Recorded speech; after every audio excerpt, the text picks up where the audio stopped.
Sejam bem-vindos à Escola do Amor Inteligente, já está no ar. Hoje vamos conhecer uma história onde o sofrimento e a decepção foram causadas por uma única coisa, a mentira. Um dos parceiros vivia uma vida de mentira. E sabe qual era essa mentira? Uma vida dupla. Com a noiva, ele era um homem romântico, comprometido. Mas na rua era outra pessoa completamente diferente. Ele mentia, traía, voltava a trair e mentir para todos. Vamos entender como e quando a mentira entrou pela primeira vez na vida do Felipe. Acompanhe com a gente. Quando eu era criança, eu era da turma do fundão, eu era agitado, espoleta, aprontava muito, dei bastante trabalho para os meus pais.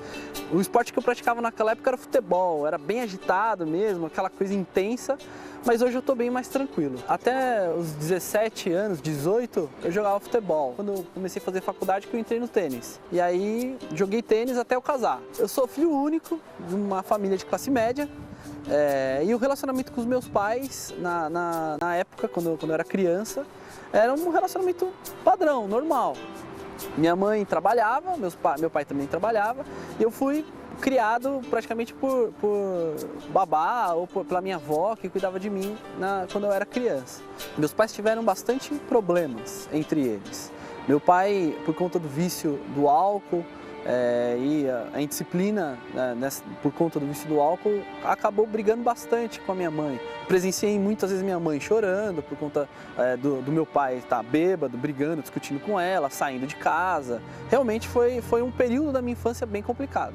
As brigas, elas eram fundamentadas por conta do alcoolismo, mas havia as traições também por parte do meu pai, e até o ponto que eles chegaram a se separar.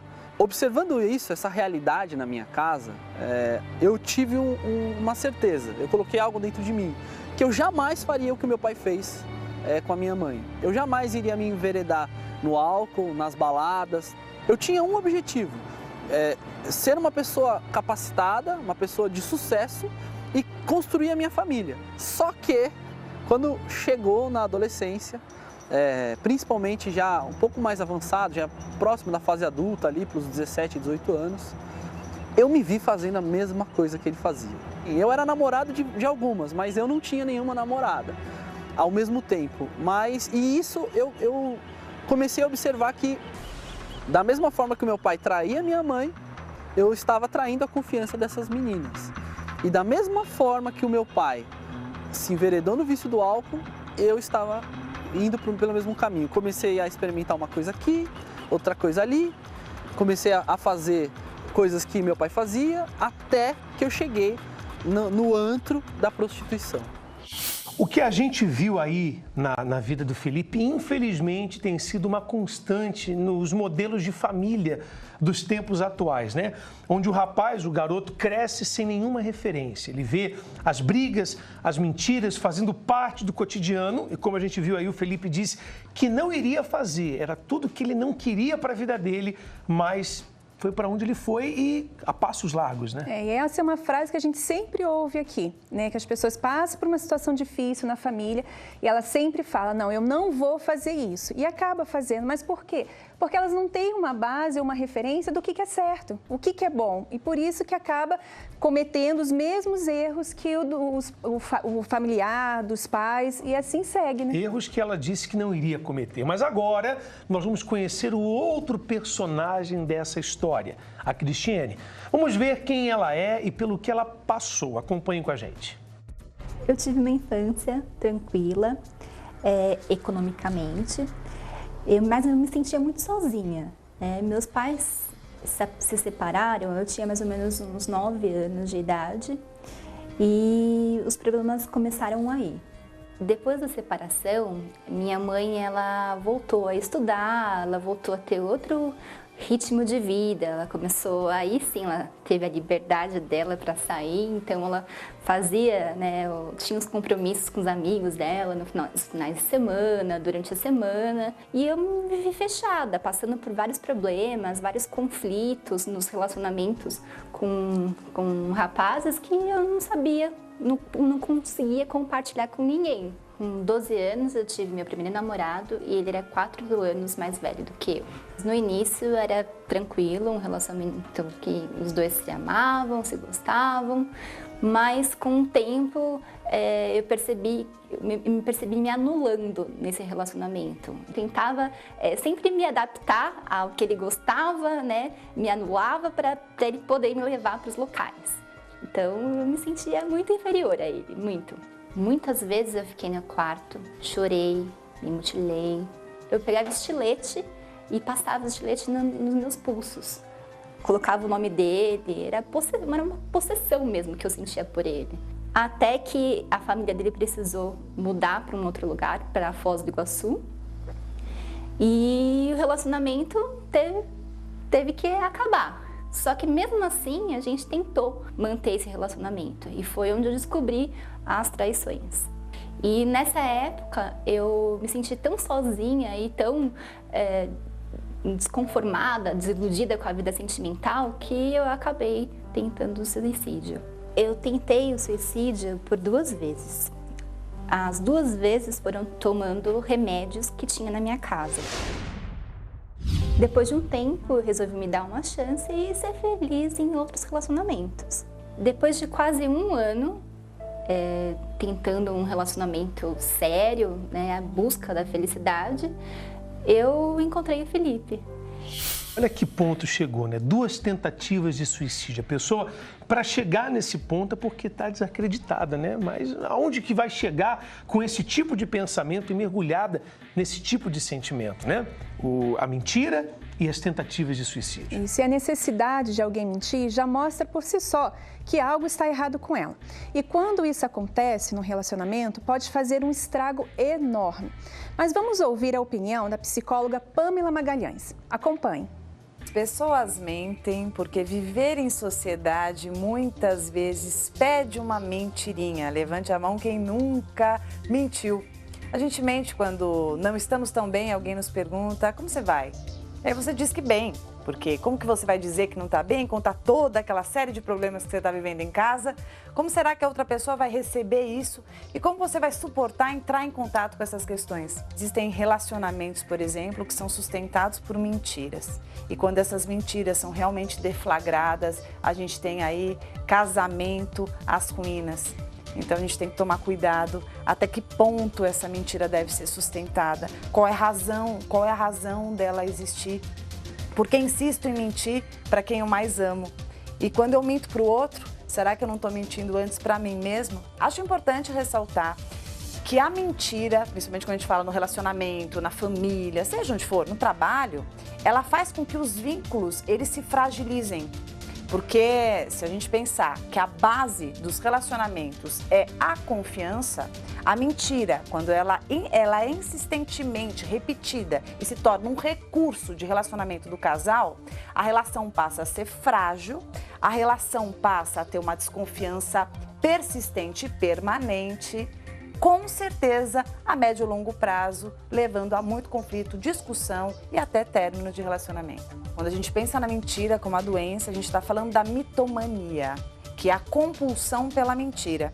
O indivíduo ele começa a mentir, porque ninguém nasce mentiroso, é super importante dizer, né? A gente nasce ali essencialmente dizendo o que sentimos, por isso que a gente fala que a criança é muito sincera. Mas a criança pode ir aprendendo que quando ela fala uma mentirinha assim, ela imita alguém, ela tira alguma vantagem, né? Ela sai por cima de alguma situação. O mitomaníaco, ele mente despoderadamente. Ele se acostuma, acredita na mentira, fazendo com que as pessoas se convençam dela, até porque ele é o primeiro a se convencer daquilo que ele está dizendo. Como colocou aí a doutora Pamela, a pessoa não nasce mentirosa, mas começa com aquelas mentiras, né? Que alguns chamam de mentiras brancas, né? Que não fazem mal para ninguém. Só que isso vai crescendo, isso vai aumentando. E a pessoa vê que às vezes consegue tirar vantagem por conta da mentira. Aí eu reforço um ponto muito importante que foi citado pela psicóloga. Por que mentir para a pessoa a quem você ama, se a base do relacionamento, né, Cíntia, é a confiança? Mas realmente é uma pergunta muito difícil de responder pelo fato que é o mentiroso que acredita na própria mentira. Mas o Renato e a Cris, que conversaram com o casal, vão nos mostrar como é possível sair de uma situação como essa que é cheia de mentiras. Acompanhe a entrevista. A mentira acaba com a vida de muita gente e muitos relacionamentos também. E melhor que vocês, eu acho que pouca gente pode falar sobre isso, especialmente você, né? Porque vocês viveram bem pelos 3 primeiros anos de relacionamento. Quando que você, Felipe, começou a desenvolver essa dupla personalidade, desenvolver uma vida paralela que a Cristiane não sabia? Olha, no início da nossa relação, nós tínhamos uma boa relação, a gente sabia lidar com as nossas diferenças, as implicâncias naturais do relacionamento, das diferenças naturais de um relacionamento, só que chegou um determinado momento da nossa relação que eu não conseguia mais lidar com isso. Ela era autoritária, ela era intrigueira, rixosa, uma mulher, ela começou a se tornar uma mulher que me afastava mais dela do que me aproximava. Amor, esfirra pra gente, vem comer. Ai, Felipe, esfirra. Ah, não tinha nada mais saudável pra comer, não. Ê, Cris, hein? Reclamando de novo. Você adora esfirra, faz tempo a gente não pede esfirra, mas pra contrariar, né? Você comprou tudo isso de esfirra e tudo de frango? Ah, não, Felipe, eu não vou comer isso, não. Comprei pra gente dividir. Você vai comer o quê? Você que vai me dizer o que eu vou comer. Ah, Felipe, volta lá, vê se não tem alguma coisa mais saudável pra eu comer. Você tá falando sério? Olha pra minha cara. Eu tô com cara de quem tá brincando. Não sabendo lidar com essa situação, eu acabei me afastando, eu acabei indo procurar fora do nosso relacionamento, fora da nossa relação, outras coisas que suprissem essa carência afetiva até, que eu não tinha que eu tinha com ela. Mas, Cristiane, você então tratava ele mal por quê? Qual era a razão? Eu tive um relacionamento passado que era o contrário. Eu era, na verdade, a pessoa que se submetia a todas as vontades do meu parceiro. Então, uma forma de defesa, eu sofria muito por isso. E com uma forma de defesa, eu trouxe todos esses problemas para o meu relacionamento. Dessa vez vai ser diferente. Com esse aqui eu vou mandar. Eu imagino que a Cris não é... Ela sempre foi assim, desde o início, quando tudo estava flores, né? Mas é que quando tudo tá bem, né, Renato? No início do relacionamento, as pessoas até... deixa pra lá, isso é besteira, né? Elas relevam. Só que depois de um tempo no relacionamento, isso cansa, né? Isso desgasta o relacionamento. Eu imagino que foi aí que começou os problemas. Vocês já estavam há 3 anos nessa situação, em flores, né? Só que você cansou. Exatamente. Cansou de ceder para todas as vontades dela. Exatamente. Chegou um momento que eu queria ser, eu queria fazer parte daquela relação, essa é a realidade. Eu queria ter a minha parcela de participação. Ter voz, né? Ter alguma voz. Exatamente. Nem mas o aí homem... você fez o erro, você Isso. cometeu um outro erro.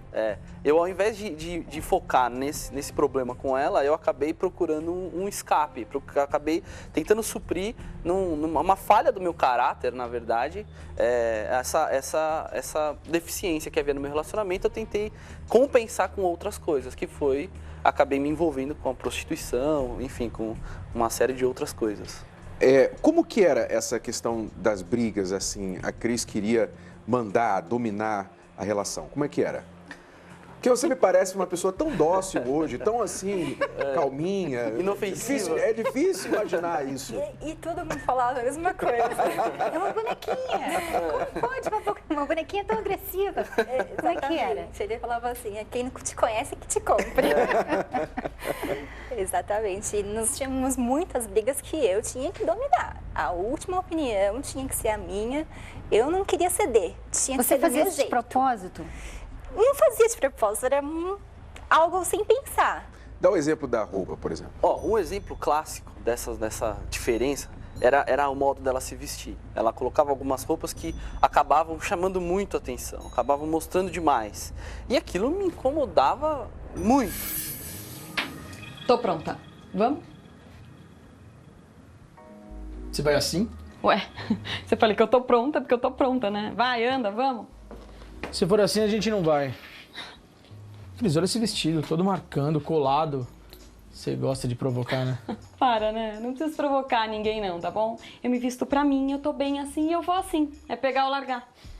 Desculpa, mas não dá. Vai se trocar, vai. Você só pode estar brincando, né? Agora você quer mandar na minha roupa? Era só o que me faltava, né? Ô, Cris, se alguém te atacar na rua, eu não vou poder te defender, não. Que absurdo é esse, Felipe? Escuta, eu me visto como eu quero, tá bom? E eu não vou me sentir culpada por causa disso. Mas você tá provocando. Desse jeito nós não vamos, pronto? Nós não, você. Será que você pode me ouvir pelo menos uma Me vez? poupa, tá bom? E aí, você vai ficar mesmo? Então tá bom. Porque eu tô indo. Tchau. Então você imagina, eu na situação, falar, se eu não for, ela vai sozinha com essa roupa. Se eu for, eu tô me submetendo mais uma vez a ela. Então, isso é um exemplo. Não tinha saída, né? É um exemplo de tantos outros exemplos que acontecia. E realmente chega um momento que você cansa, que você fala, não, parou, a gente precisa resolver isso. Só que eu não tomei essa atitude, eu fui resolver da minha maneira. Mas resolver como? Você foi algo assim consciente? Você pensou, bom, eu vou mostrar para ela quem manda, eu vou mostrar que eu posso. Foi algo consciente ou foi uma coisa que aconteceu e depois você se deu conta? Na verdade, aconteceu. Começaram com os happy hours. Eu saía do escritório, ia com os amigos, colegas, às vezes até sozinho, para algum lugar, jantar ou tomar alguma coisa para relaxar depois do trabalho, porque eu não queria voltar para casa. Como nós não éramos casados nesse período, ter que ligar, lidar com algumas situações, eu queria um pouco de lazer. Eu encarava aquilo como um lazer. E começaram, nesses happy hours, a acontecer. Num dia uma paquera, eu ia embora, outro dia troca um telefone, no outro dia já conversa, e aí as coisas começaram a evoluir. Quer dizer, ela por fazer questão de tudo ser sempre do jeito dela, ela sufocava você. Sim. O relacionamento ficou sufocado, tá vendo? A gente entende por que você queria isso. Você não queria o que você tinha passado no outro relacionamento. Mas, como sempre, as pessoas, elas não sabem resolver o problema, elas não sabem lidar com uma situação, elas vão para o outro extremo e elas causam outros problemas. Que é muito comum. Você saiu de um relacionamento opressor e entrou em um relacionamento e se tornou a opressora. Né? Não sabendo equilibrar, você se tornou aquilo que você não gostava. Você querendo ter algum tipo de lazer, de carinho. Respirar um pouquinho. Respirar um pouquinho, foi para happy hour, foi começar a se envolver com outras mulheres, com outro tipo de atividades que não eram saudáveis para o seu relacionamento. Quer dizer, a falta de saber resolver os problemas leva as pessoas a errarem mais. Né? E é o que aconteceu aqui. Então, começou com happy hour, convite e troca de telefone. Isso, começaram essas oportunidades surgirem. E até então, eu não queria traí-la. Eu nunca nutri nenhum sentimento por nenhuma outra menina. Eu nunca me envolvi com ninguém pensando em trocá-la. Isso nunca aconteceu. Mas eu buscava nelas essa realização... Um respeito. Isso, um respeito. Uma realização enquanto homem. Isso escondido dela. Totalmente escondido. De segunda a quinta-feira, eu saía com os amigos ou sozinho, ia para essas baladas. De sexta, sábado e domingo, eu ficava com ela. E você não desconfiava?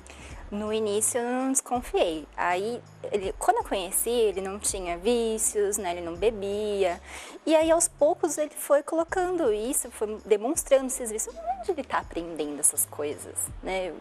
Como se ele fica comigo sexta, sábado e domingo, os outros dias ele trabalha e não sai para nenhum lugar, como que ele está aprendendo essas coisas? Aí eu fui começando a desconfiar das atitudes dele, mas ele compensava as coisas, por isso que eu também não desconfiava tanto no início, porque quando ele começava a me trair, né, que eu não sabia, ele compensava, me levava em restaurante caro, me comprava roupa, tudo que eu queria ele me dava. Então quer dizer que não era só você trocar números com meninas, assim, flertar, não, você foi também mais adiante. Né? Nós vamos ver aqui, o Cucato foi lá com você, dar uma ideia do que você fazia por trás, pelas costas da Cristiane, né? Ela nem imaginava. Vamos ver aí agora a vida dupla que o Felipe tinha. Nós estamos aqui em um lugar onde acontecem muitas baladas e outras coisas mais. E o Felipe está com a gente porque em uma época da sua vida, enquanto ele era noivo da Cristiane, ele vivia em lugares como esse, né, Felipe? Sim. E eu posso falar que você vai relatar pra gente essa fase negra da sua vida. Sem dúvida, uma fase negra.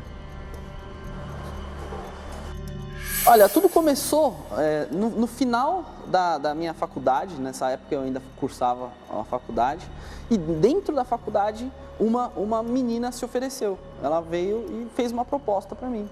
E aí, com essa proposta, eu acabei cedendo. Foi a primeira vez que eu traí a minha noiva em 3 anos e meio. E quando foi a primeira vez, naquela oportunidade, eu senti um baque. Eu senti que eu fiz algo errado. Foi uma sensação ruim. Só que passou uma semana Já não era mais tão ruim assim. Aquela sensação ruim sumiu. E aí aquela mesma moça, novamente, tive uma nova oportunidade de sair com ela e aconteceu novamente a traição. Quando eu comecei a me enveredar mesmo na prostituição, porque a evolução de sair com uma moça, com outra, foi começar a ir para casas de prostituição mesmo. E das casas de prostituição, levava as garotas de programa para casas de swing, onde havia ali festas, locais como esse, troca de casais. E isso, de fato, o investimento financeiro para esse tipo de vida é alto, porque são lugares caros para entrar, enfim. Então, quando eu voltava para casa, aos finais de semana, que eu ia ficar com a minha noiva, eu tinha uma culpa. Eu sentia essa culpa, esse peso, uma opressão que me fazia querer compensá-la. Você gastava quanto? Aproximadamente R$5.000. E paralelo a isso, a minha esposa também trabalhava, minha então noiva também trabalhava e guardava as economias para o casamento. Uhum. E ela falava, você está economizando também? Não, estou economizando. Só que comprava roupa legal, porque quando você vai para um lugar desse, você vai comprar roupas caras, troquei de carro. Então você contratava uma garota de programa e vinha para um lugar como esse para fazer troca de casais com essa moça? Sem dúvida, fazia isso. Quando você chegava em casa, você tinha algum sentimento de culpa? Durante o ato, quando eu chegava nos lugares, eu olhava para os lugares, um lugar como esse, e falava, o que eu estou fazendo aqui? O que impedia você de ir embora, já que você se sentia mal pelo que estava fazendo? Todas as vezes eu dizia, é a última vez. Mas quando eu me deparava com a situação, eu ia para aquele escape. Eu tinha aquilo como uma válvula de escape das minhas tensões. Quando toda essa ressaca abaixava, eu decidia, falava, não, eu não vou mais fazer.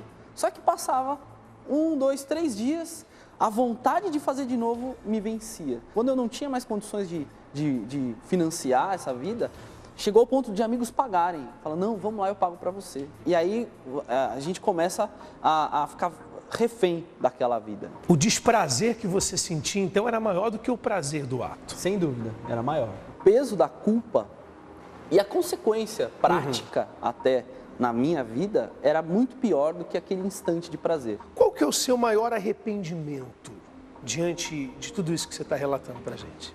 Olha, eu posso dizer que foi a primeira concessão. A primeira.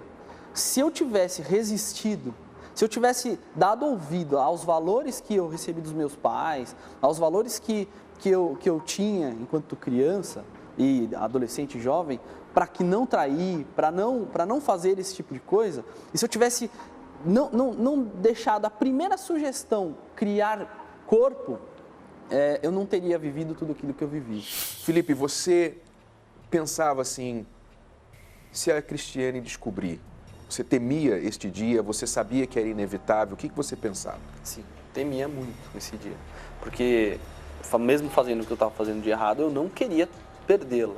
Eu a amava, tinha planos mesmo de ficar com ela, eu queria resolver aquela situação. Então eu tinha muito medo mesmo de perdê-la, de ela descobrir tudo aquilo, mas não tinha forças para evitar de fazer as coisas erradas. É interessante também que você falou ali na entrevista que você fazia porque você queria suprir uma necessidade que você tinha. E você já tinha uma vida a dois praticamente, viajavam juntos, né? Passavam o fim de semana todos juntos. Quer dizer, muitas mulheres, Renato, pensam que elas já estão suprindo as necessidades do namorado, do noivo, né? Nossa, a gente dorme junto, eu estou sempre com ele, né? Eu estou aqui, a gente tem muito tempo junto. Quer dizer, a pessoa, ela pensa que isso é suprir a necessidade da outra pessoa. E tanto não era sexo, que sexo você já tinha. Já. Vocês eram sexualmente ativos mesmo no noivado. Então não era o sexo, era um sentimento primal de eu sou homem, né?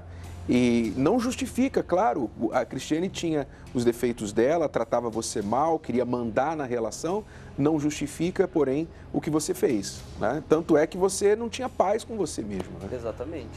Mas é exatamente isso, era um sentimento primórdio de homem. Eu ia buscar isso, eu ia buscar respeito nas outras mulheres.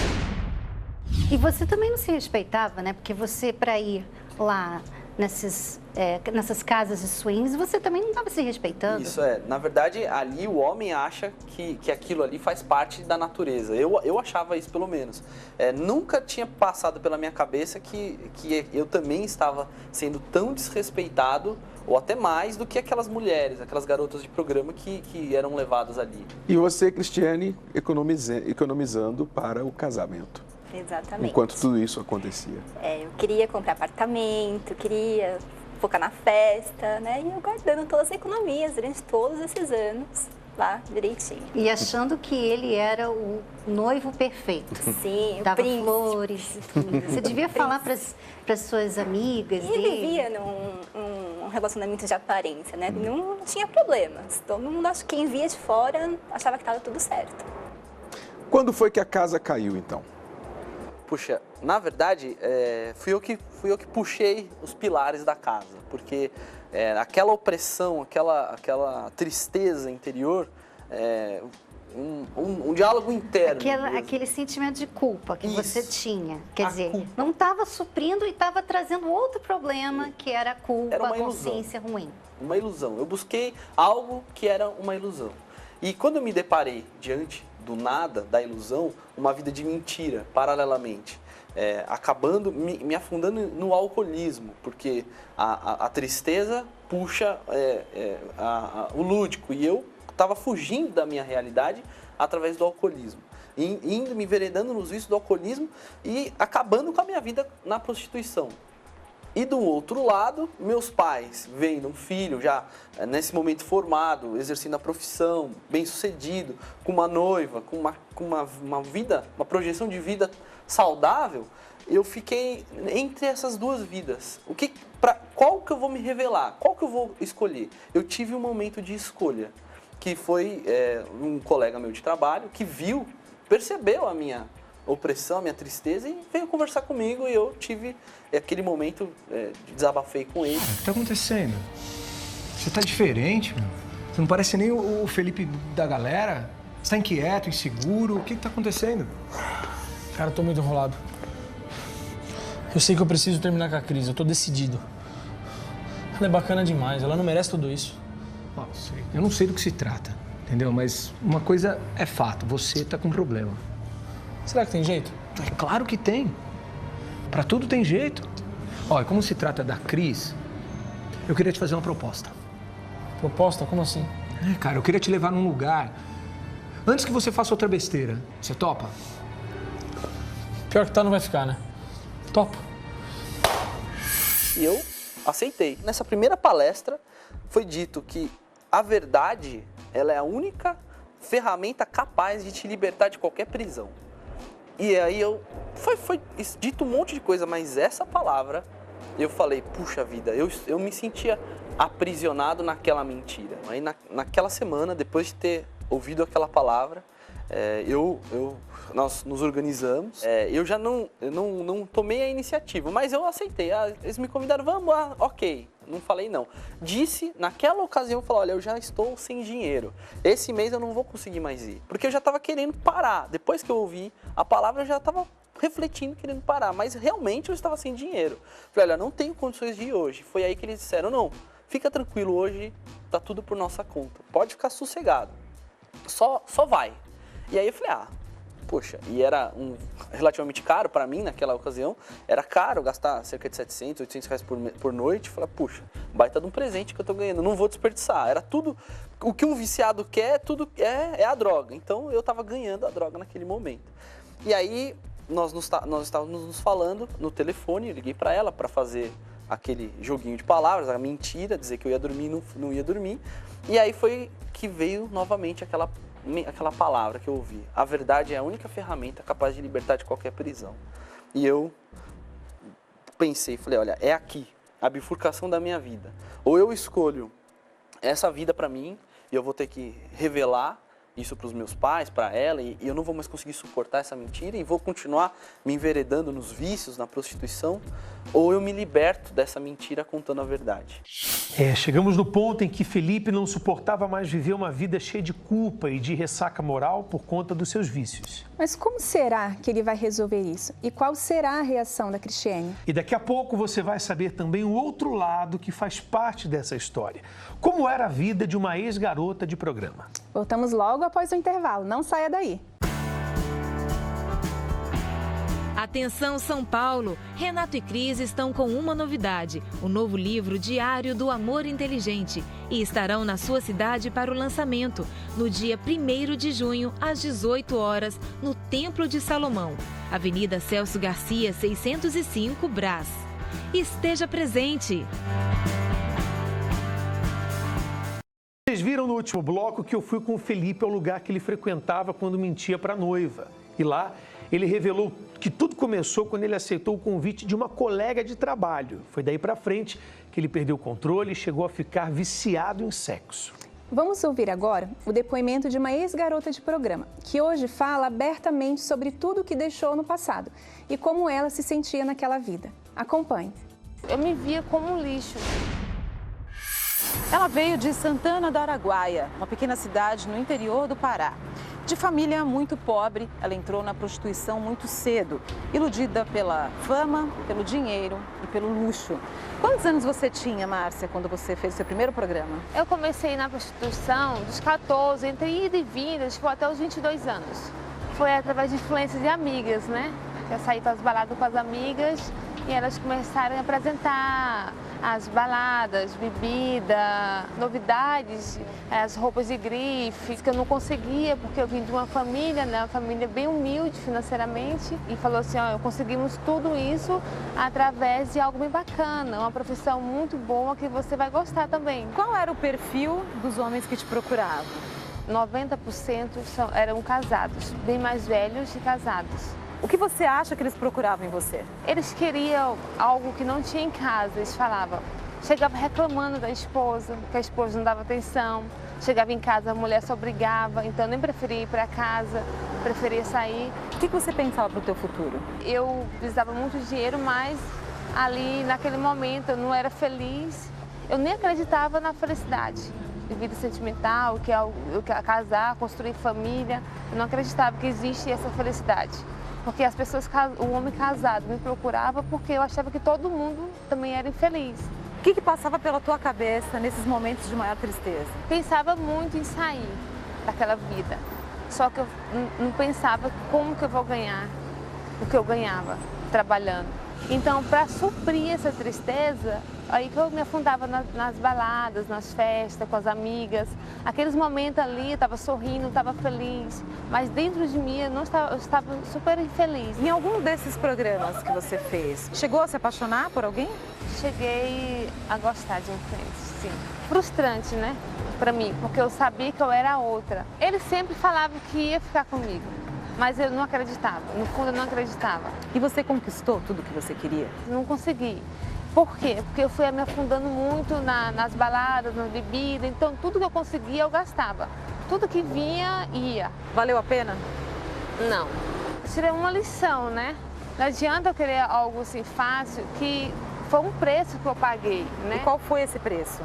Esse preço foi minha vida sentimental frustrada, decepção, cheguei ao ponto de tentar suicídio. Porque eu achava que eu não seria mais feliz de jeito nenhum. Eu sonho em construir uma família, né? Hoje eu trabalho, desenvolvo minha vida. Hoje eu vejo o valor que tem uma família. Voltou a acreditar? Voltei a acreditar. Que hoje, né? Hoje a pessoa pode construir uma família e ser feliz.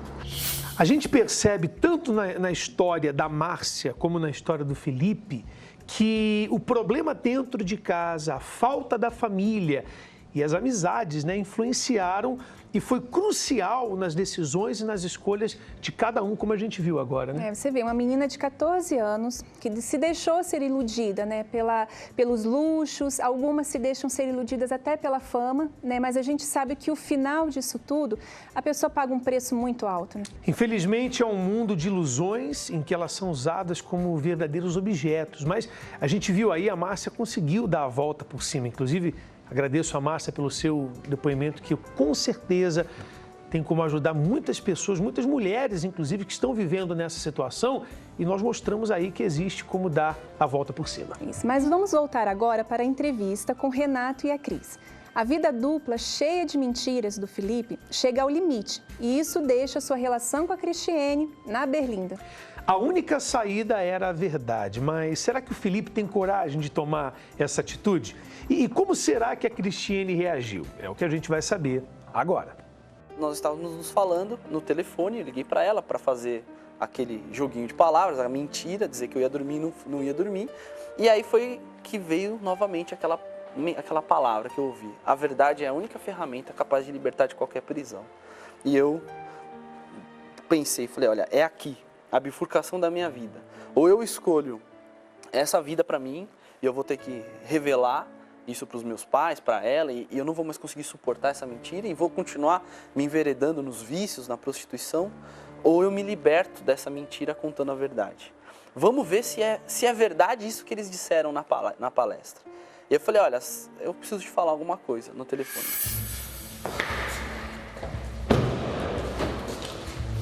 A verdade é a única coisa que liberta. A verdade é a única coisa que liberta. É a única coisa que liberta. A verdade é a única coisa que liberta. Cris, preciso te falar uma coisa. O que aconteceu? O que eu vou te falar não é nada agradável. Mas eu não tô aguentando mais, eu preciso falar. Fala. Assim você tá me deixando assustado. Tudo que eu fiz não foi pra te magoar. Na verdade, eu nem sei como começou, mas começou e virou uma bola de neve. E se eu não te contar, eu vou explodir, Cris. Fala logo. Eu te traí, Cris. E foi com a Mari. Na verdade, eu te traí um monte de vezes, Cris. Eu me perdi, eu saí por aí, fui pra prostíbulo, fiz swing, motel. Eu bebi muito, Cris. Me perdoa, vai. Não tá sendo fácil confessar tudo isso pra você. Cris. Cris, tá me ouvindo, Cris? Era um momento de decisão. Se eu não falasse, eu tinha a convicção que se eu fosse para aquele dia, se eu fosse para aquela casa de swing naquele dia, talvez eu não voltasse. Algo me alertava quanto a isso. Como foi para você, Cristiane, ouvir isso? Foi horrível, porque o relacionamento anterior também fui traída e o meu refúgio foi tentar o suicídio.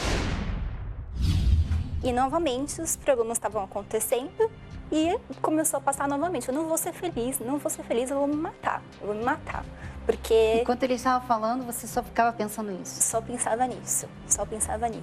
Falei, não, ele desligar o telefone e me matar. E ele sabia do meu passado. Eu já tinha contado para ele que quando meu relacionamento anterior terminou, eu também tentei o suicídio. E ele ficou com medo, aparentemente. Ele falava, não, eu sei, não vai fazer besteira, não vai se matar, ele falava no telefone. Você tem o direito de me perdoar ou não, você que decide o que você quer fazer da sua vida. Mas eu preciso te contar a verdade. E eu falei, não acredito, de novo, meu chão desabou, eu chorei muito, mas dessa vez eu tinha a presença da minha mãe. E fui correndo para ela. Falei, mãe, que tá acontecendo isso, o Felipe me traiu. E chorando. Quando ele terminou com ela ficou muito mal, mesmo porque ele contou isso tudo pelo telefone. Aí eu decidi viajar com ela no final de semana e conversar. E na viagem ela foi conversando, Cris, ele é um rapaz tão bom, ele te contou a verdade. Por que, né, perdoa ele, né? Eu falei, mãe, eu não quero perdoar ele. E eu pensava na minha cabeça, eu passava na minha cabeça, eu falava, se um dia ele me trair, eu vou fazer muito pior com ele. Isso passava.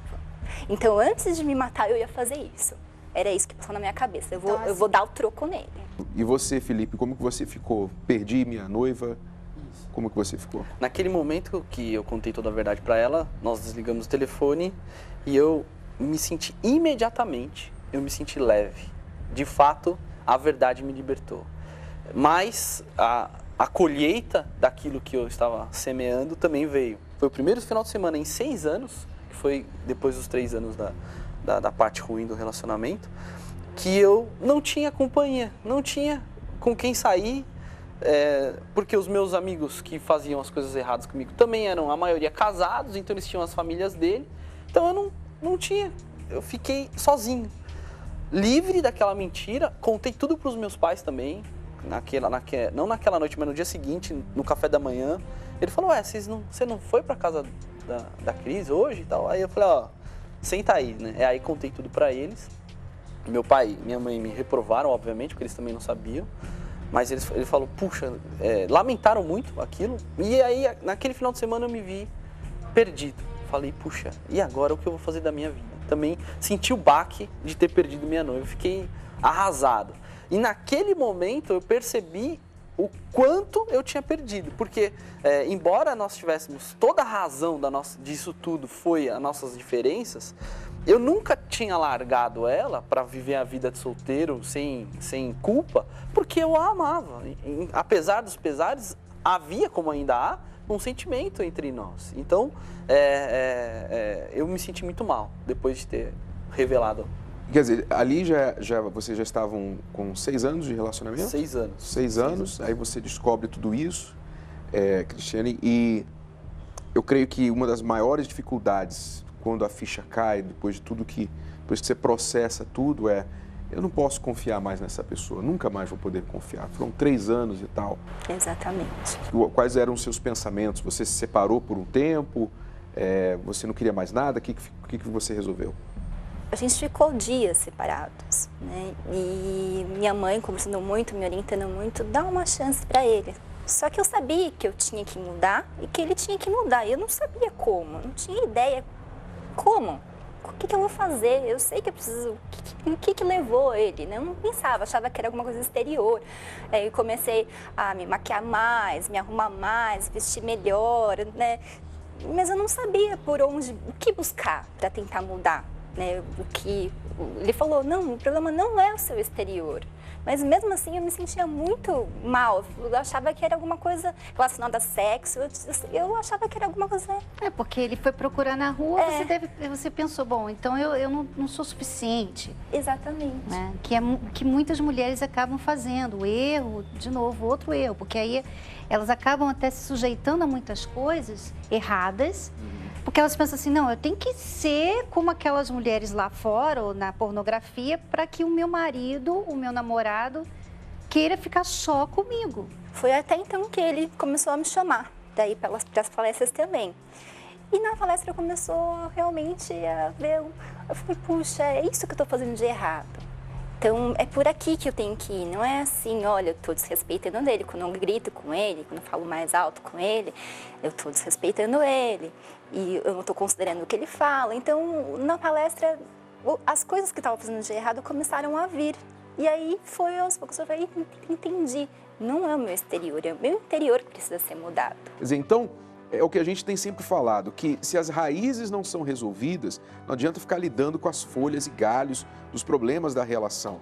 Você fica aí brigando, chorando, tentando o psicólogo, tentando aquilo, e você só fica passando uma demão de tinta nesta casa que está toda podre por dentro, toda a estrutura da casa está podre. E você fica tentando embelezar o que está do lado de fora. Como a Cristiane, vou mudar minha aparência, vou emagrecer, vou botar uma roupa mais assim.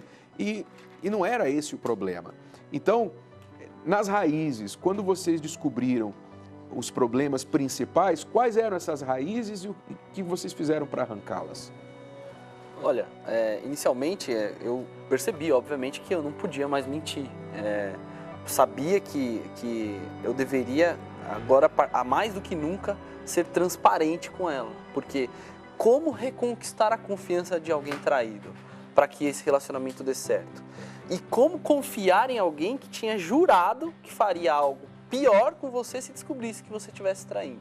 E aí começou já aplicando o que eu vinha aprendendo, começou a mudança de comportamento. E eu disse para ela, olha, fui eu que te traí, fui eu que fiz tudo errado, mas se você não me acompanhar nessas palestras, está tudo acabado. E aí ela falou para mim assim, peraí, eu sou traída, você fez tudo errado, e se eu não fizer o que você quer, você está terminando comigo? Eu falei, é exatamente isso.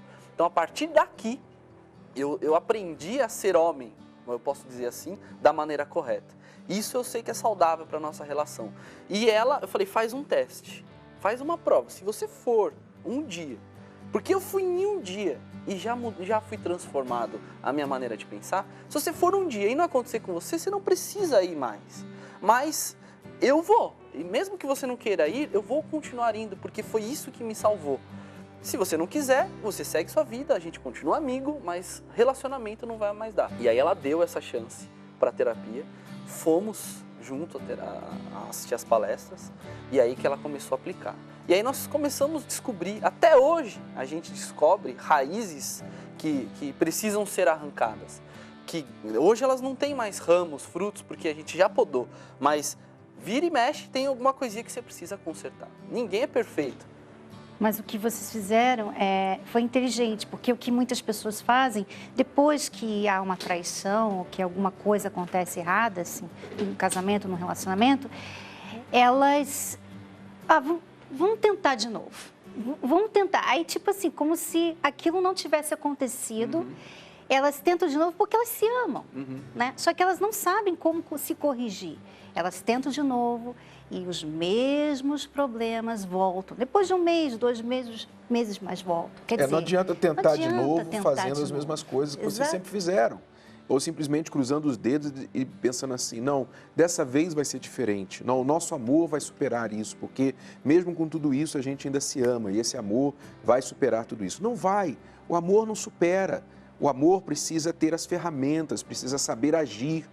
Então, é que o amor supera tudo, mas o amor inteligente. Quando ele faz as coisas certas. Então, não basta você simplesmente amar essa pessoa. E ao mesmo tempo que a Cristiane, ela pensava que tinha controle sobre o relacionamento, que na verdade não tinha, ela era insegura porque quando descobriu o que você tinha feito, pensou em morrer. Quer dizer, às vezes a pessoa pensa que ela é tão forte, que ela é tão não, eu que estou por cima, tudo está acontecendo de acordo com o que eu quero, mas ela não sabe que, na verdade, aquilo é uma insegurança dela. É uma mentira. Ele mentia para você e você também mentia para você. Você se enganava também, né? Porque toda aquela aparência era uma falsa segurança, uma falsa confiança em si mesma. Então, isso também foi tratado dentro de você? Sim, nas palestras. E principalmente também o perdão, né? Porque perdão, para mim, era impossível de acontecer um dia, né, no nosso relacionamento. Então, nas palestras, eu aprendi o que era perdoar de fato. Quando você perdoa de fato, quando você sabe olhar para frente, é assim, aquele passado ruim, que aconteceu até tipo ontem, né? Não precisa agora, a partir de hoje, afetar o meu futuro. Ouvir isso hoje não dói em você? Não tem um ferimento? Você não fica assim, você me paga? Nada. Nada? Ele é um novo homem. Está resolvido. Tudo resolvido. Houve uma mudança, você confia nele novamente? Confio nele. E eu nela. Isso foi construído. No início da nossa nova relação, foi necessário algumas medidas. Eu fazia questão de falar onde eu estava, com quem eu estava. Teve uma ocasião que por conta do vício do álcool, eu também parei de me entregar ao álcool. Eu falei, olha, tá aqui, ó, tirei a foto da nota, onde eu estava, o nome do estabelecimento e o que eu consumi, o que eu bebi. Mostrei pra ela, tá vendo? Ó, tá tudo. Eu cheguei em casa, tô aqui. Tirava foto, eu cheguei em casa. Mas isso durou as primeiras vezes. Ela nunca me exigiu isso. Ela nunca pediu para que eu fizesse isso. Mas eu quis fazer para mostrar para ela, olha, se eu te contei toda a verdade, não é para continuar vivendo aquela vida. Eu te contei porque eu realmente decidi mudar. E aí só fui dando provas para que ela acreditasse e, obviamente, o meu comportamento do lado dela. Enfim, a transformação de comportamento mostrou para ela que realmente aquele Felipe não existia mais. E aí foi que essa confiança, esse perdão foi se consolidando e a nossa relação igualmente se consolidando para que a gente pudesse construir a nossa vida. Ok, bom, o que a gente conclui aqui é que se você também tem vivido uma vida de mentira, talvez você está aí sentado ao lado do seu cônjuge, ou no mesmo cômodo aí, ele está ouvindo, ela está ouvindo, e você está pensando aí agora, puxa, essa é a história do Felipe, é a minha história. Eu sou uma pessoa que vive dividida, que vive uma vida dupla, e eu minto, eu engano, eu coloco senha, eu apago o meu histórico, eu invento histórias, eu vivo essa vida e eu não tenho paz. Como é que eu posso sair disso? Será que tem jeito para mim? Ou você está do outro lado? Você sabe que você vive com uma pessoa que te engana, uma pessoa que mente para você, mas você também mente para si mesmo, porque você diz assim, não, ruim com ele, pior sem ele, eu não posso fazer nada porque senão eu vou perder. Você é escrava desse sentimento. Você mente para si mesmo, além da outra pessoa mentir para você. Muito bem. Você quer a solução? O que aconteceu com eles pode acontecer com você, se você fizer o que eles fizeram. Então, nós deixamos aí o convite para você fazer o que eles fizeram. Esteja com a gente na palestra nesta quinta-feira e dê o primeiro passo para a verdade libertar você e o seu cônjuge dessa situação. Bom, Felipe, Cristiane, obrigado. Eu que agradeço pela oportunidade. Tenho certeza que ajudou muita gente aí a história de vocês. Com certeza. E como disse o Renato, isso é muito, muito importante. Procure ajuda.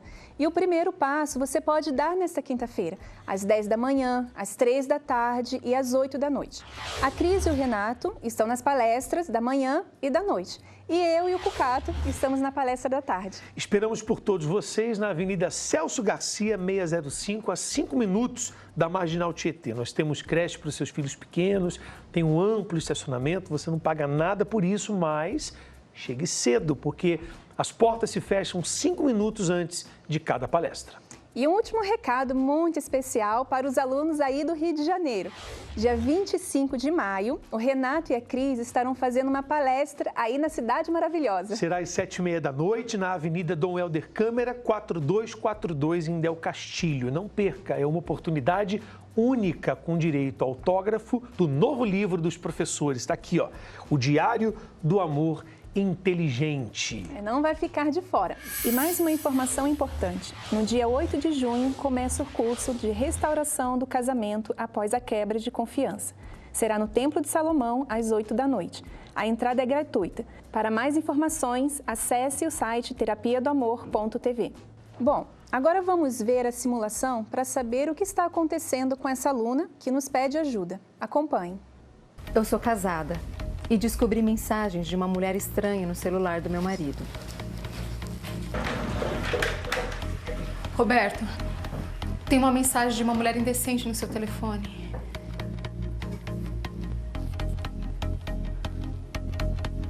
Tem mensagem nenhuma.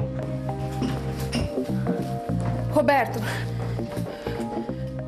você apagou a mensagem? Quando questionei o porquê dele ter apagado a mensagem, ele ficou todo mudado, como se estivesse escondendo algo. As crianças hoje foram dormir na casa de um amiguinho deles.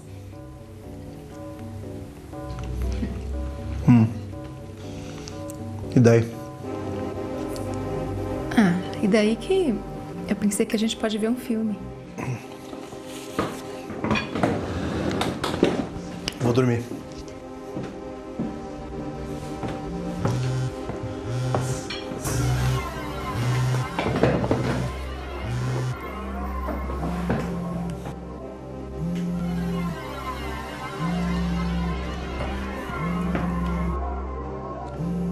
Me dá o celular.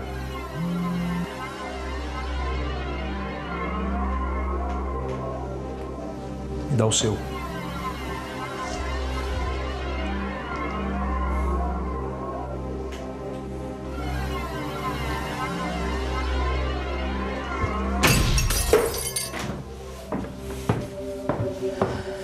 Passamos um tempo sem nos falar, mas depois eu resolvi dar uma nova chance a ele. Eu descobri que ele assiste muita pornografia. Eu detesto isso. E o questionei. Roberto, Que filme é esse no nosso computador?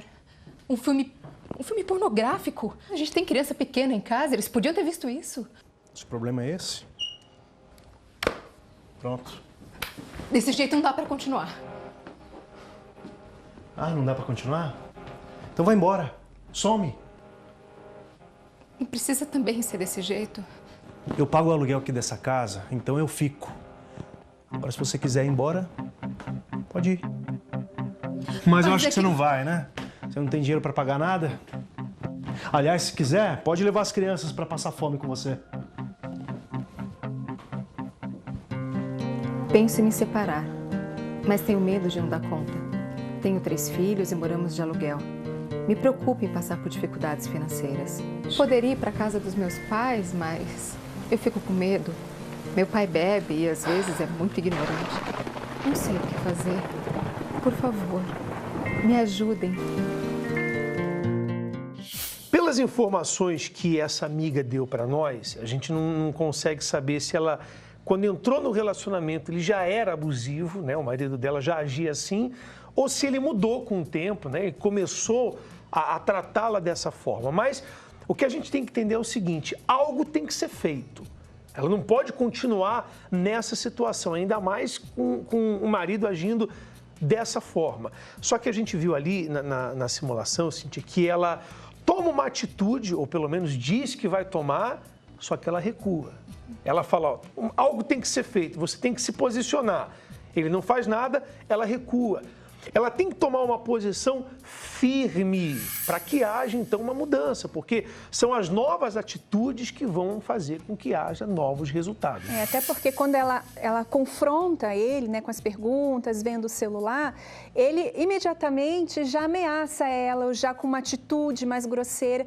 E pelo fato de você recuar, sempre que você tomar uma atitude, ele vem com outra e você recua, nunca vai sair daquela situação. E ele até se acomoda com isso. Ele vai pensar assim, se eu falar mais forte com ela, eu sei que ela vai ficar quietinha. Então, o que é importante, amiga, é que nesse momento você seja forte, corajosa, para colocar limites, para colocar condição. Mas uma coisa é importante, para você receber essa força, que de repente você fala assim, tudo bem, mas de onde vem essa força? Está tão difícil. Por isso que é importante você vir às palestras, porque é na palestra que você vai aprender sobre essa força, é na palestra que você vai aprender sobre essa coragem. Nós temos várias histórias, amiga, e outras pessoas que estão vivendo isso, de pessoas que vieram até as palestras e se posicionaram dessa forma e conseguiram vencer. Então, siga esse conselho. Agora, nesse momento, tome uma atitude. Se você acha que convém ir para a casa da sua mãe, então vá. Tome uma atitude agora, mas já se programe para estar participando. Você não disse se é aqui de São Paulo. Se você for aqui de São Paulo, procure o Renato ou a Cris, ou nos procure na palestra, ou então na localidade mais próxima de você. No site que está aparecendo aqui, você pode encontrar a terapia do amor mais próxima de você. E se você também precisa de ajuda, você precisa de um conselho, escreva para escoladoamorresponde.com. Conte o seu problema e teremos o prazer em ajudar você. E mais um recado para vocês. Na última semana de maio e na 1ª de junho, o Renato e a Cris estarão lançando um livro, o novo livro, Diário do Amor Inteligente. E olha aí onde eles estarão e apareça para autografar o seu livro. Atente para os locais e datas de lançamento. Dia 26 de maio, no Rio de Janeiro. Dia 27, em Belo Horizonte. Dia 1º de junho, em São Paulo. Dia 2 de junho, em Franca, interior de São Paulo. Dia 3 de junho, em Curitiba. Até lá!